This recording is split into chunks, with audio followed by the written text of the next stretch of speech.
Tribal heritage museum में आप सभी बंधुओं का हार्दिक स्वागत है।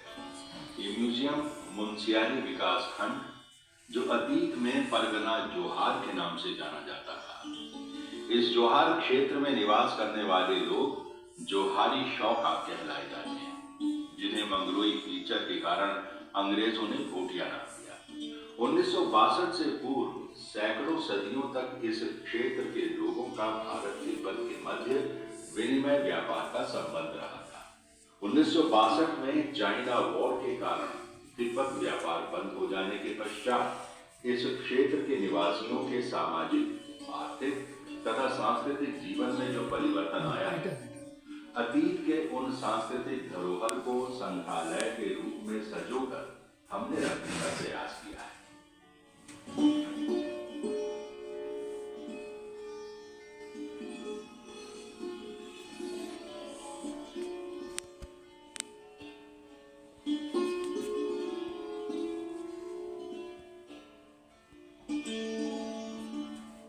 आप कमरे में प्रवेश करते ही 200-250 पूर्व काष्ठ कला के नमूने की खिड़की, दरवाजे तथा झूमर और मट्ठा बनाने का पात्र नलिया से परिचित होते हैं।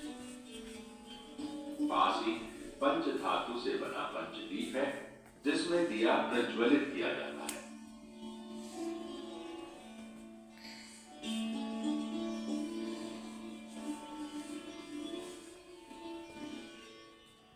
रैक नंबर 1 में पक्षी की आकृति का सिंदूरदान, जिसे पिठाक मोर कहते हैं, इसमें रोली चंदन के खोल से माथे पर तिलक लगाते हैं।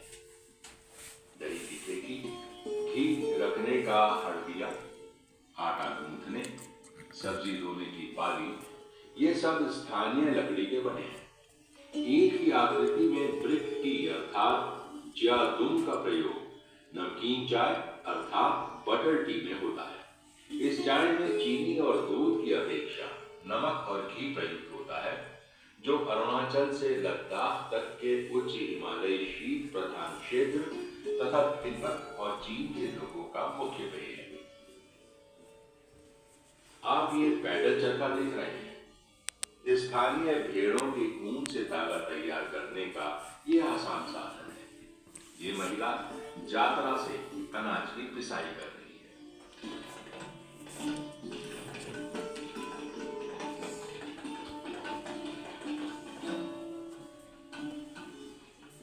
रैक नंबर 2 में धातु के ऐसे बर्तन रखे हैं जो वर्तमान में प्रयुक्त नहीं होते हैं।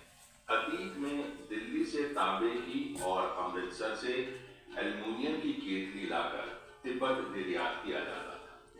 चांदी की परत चढ़ी ये प्याली मुख्यतः दारू पीने के लिए प्रयुक्त होता था। अन्य छोटी कटोरियों में नमकीन चाय, ज्या पीते और सत्तू खाते थे।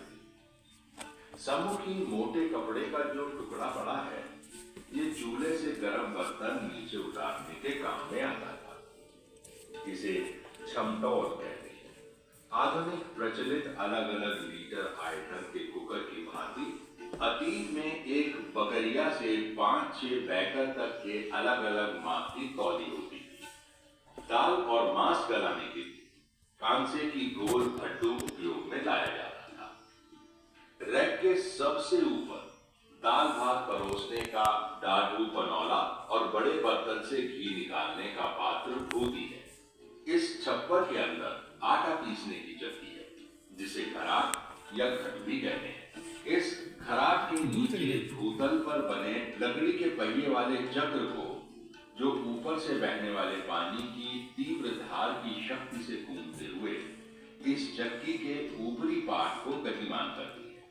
पार्ट पर लगी घोड़ी के हिलने से अनाज से भरा पात्र भी धीमी गति से हिलते हुए पार्ट के मध्य भाग में बने छेद में दाना गिराता रहता है और 2 पार्टों के मध्य से आटा बाहर निकल आता है। इस प्रक्रिया में मानव शक्ति की आवश्यकता नहीं पड़ती है।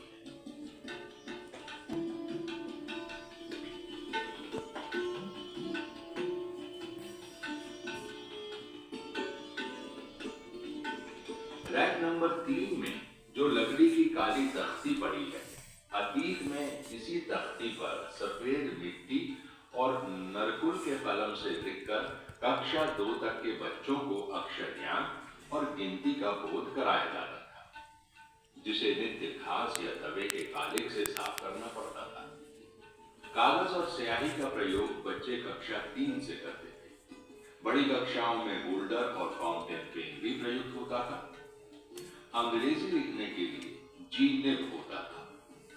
अतीत में जब चिकित्सा का कोई साधन नहीं था, पेट दर्द होने पर सामने रखे लोहे के सलाखे को आग में रेड हॉट करके नाभि अर्थात दर्द वाले भाग में दाग लगाया जाता था, जिसे तालपुटन कहते थे। इससे पीड़ा दूर हो जाती। इस यंत्र को लोहार सोमवारी अमावस्या के दिन बनाना था। ये आधुनिक एक्यूपंक्चर का स्वरूप था। रैक के ऊपर वाले खाने में महिलाओं के सिर के बाल संवारने की कंघी लिखी कायु है। इससे सिर की जुएं निकालते थे। समोटी काठ का एक बर्तन जिस पर कंघा, चूड़ी, चरेऊ और फुंदा बंधा है। बर्तन में तेल भरा है। विवाह के दिन दूल्हे के घर से दुल्हन को घर भेजा जाता था।